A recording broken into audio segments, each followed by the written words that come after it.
This video is brought to you by Chief. It's what's for dinner.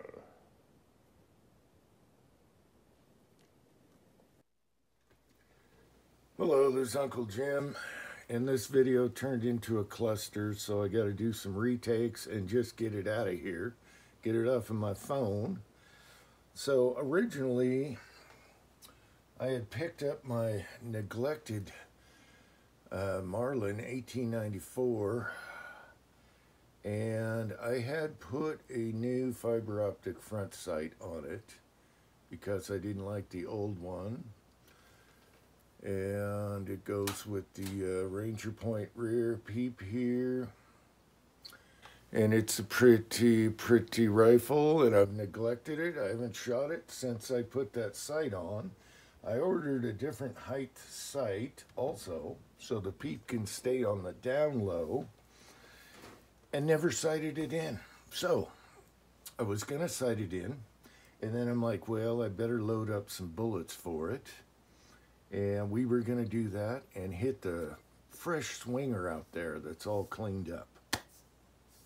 Well, that didn't happen because then I found a round on my desk, get it off my desk round, get it the hell out of here.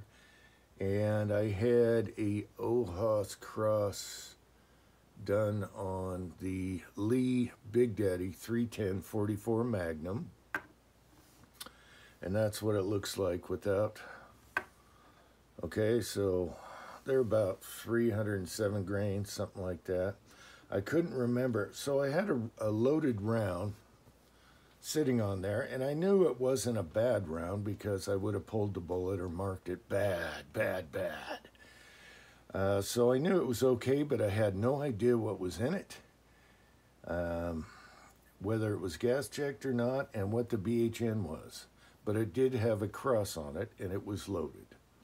So it just had a small Phillips cross on there and then resized. So I got sidetracked from sighting in, and so I put milk jugs out there in a bladder box, and the bladder box is tilting like it's going to fall over. So I'm like, okay, I better do that segment first and shoot this before I sight in. And then it got all wet and just quit. So, in the video, it'll show me shooting the milk jugs with the 20-inch Marlin 1894. And then we'll weigh it, okay? So, there's that. Now, another thing is, when I go to measure the bullet I recovered, luckily,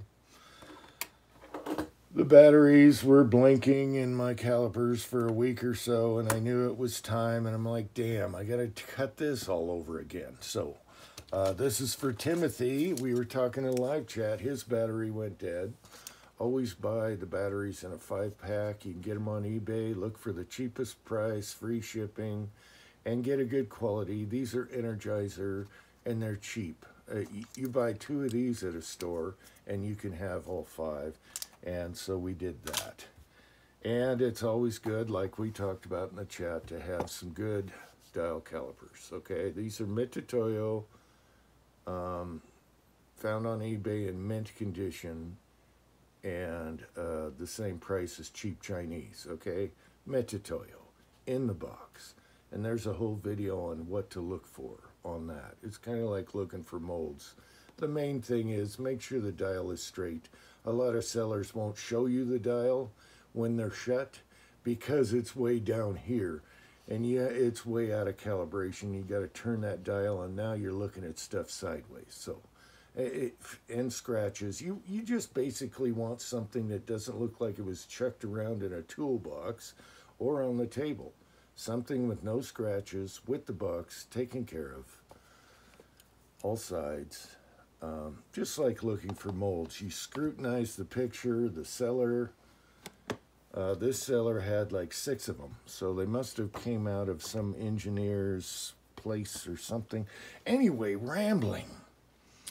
So, shoot the jugs, not going to sight in today. And the problem was, where do I aim? because that front sight is a different height. Am I going to destroy my table? Luckily, no. The table is slightly tilted, so I hold my point of aim so it goes with the table, and I overcompensated a little, and you'll see that. All right.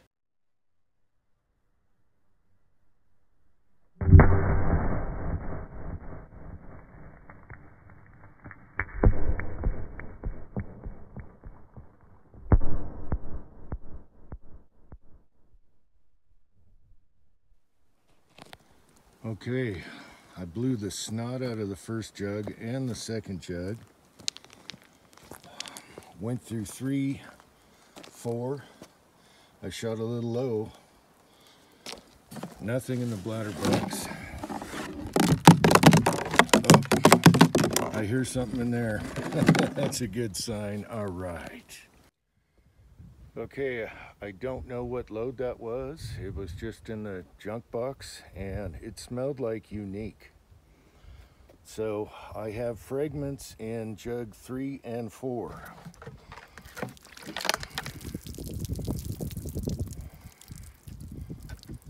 Okay, I don't know if that was, I think that was 4, 3. All right.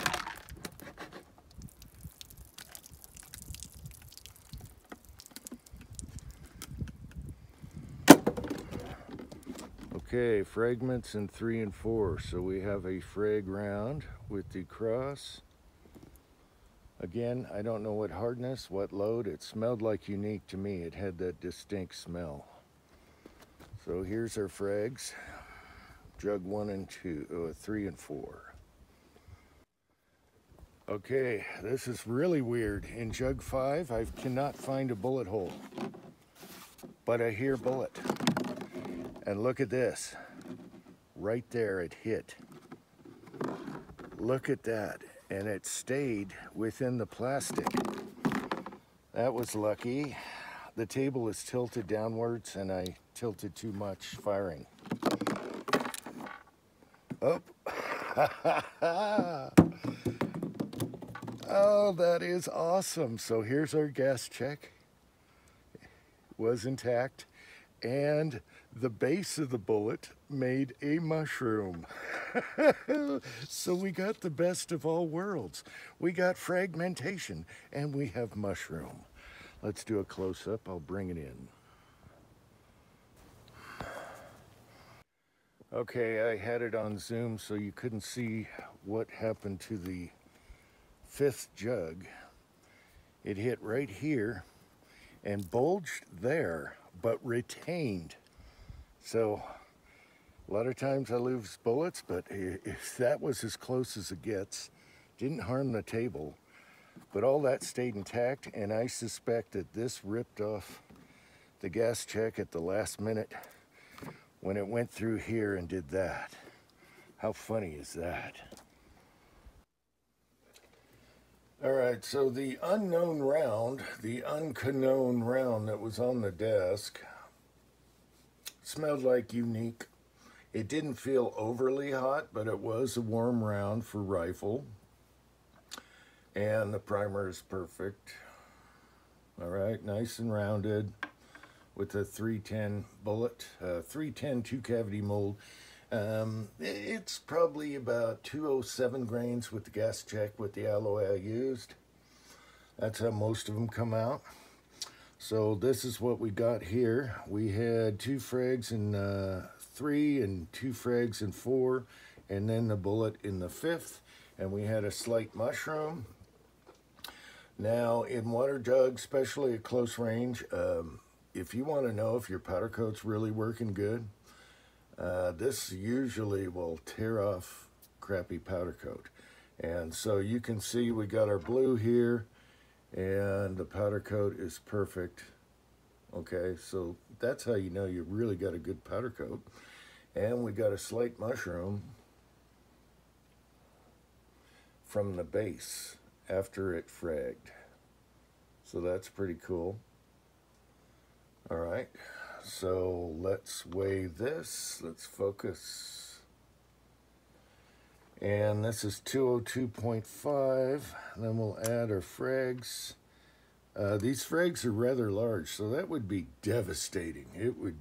That would be nasty, because you still have a 202 grain base after the frags. And we'll throw the gas check on there. Now I suspect the gas check came off when it hit that corner of the hard plastic, and it kind of just peeled it off. But it made it through all the other jugs with the gas check. So now we got 303.7. So I'm sure there was some other little bits of frag somewhere I couldn't recover. And that's not bad. A 304 grain bullet, or lead, after it hit the jugs. So that was pretty cool. All right, so we'll turn that off. This was kind of fun. I get sidetracked, and I sure did, because this wasn't the plan. The plan was to sight in, and I took a risk not blowing up the table. Okay, so we have our new battery in here. I actually have two 5-packs. All right, so let's see if we got anything better than 430 diameter. So we have 538, 537.5, 533. I will take that as the leftover stem. Okay, so you gotta love 44 mag. Even if you frag, you still got the mag. So 202 grains still pumping through all the way to the, what was it, the 5th jug. And that's pretty cool. Looks like the rifling is pretty good, even though this one wasn't. I don't think this one was sized for my Marlin, which lights 432. So this was 430. What did I say before? This is probably a 430, 435.5, which is more for my revolvers. I probably planned on shooting this through a revolver. So there you go. And it all came from this right there. Now, if you do a cross, it's better with double-ended wad cutters, because when you size it, it all conforms. If you got a tapered nose, you're kind of deforming this area, and it probably won't be super accurate at longer range. But we'll have to test that. I think I tested it before, and it was all right. It was like maybe double or more the size of a unmolested bullet. But at close range, you got a cheapo hollow point there. All right, so while we're... See, that primer's perfect. It wasn't screaming hot, that's for sure. But it was warm. It was warm enough to do that. All right, I hope you found this interesting. Until next time. Thanks for watching.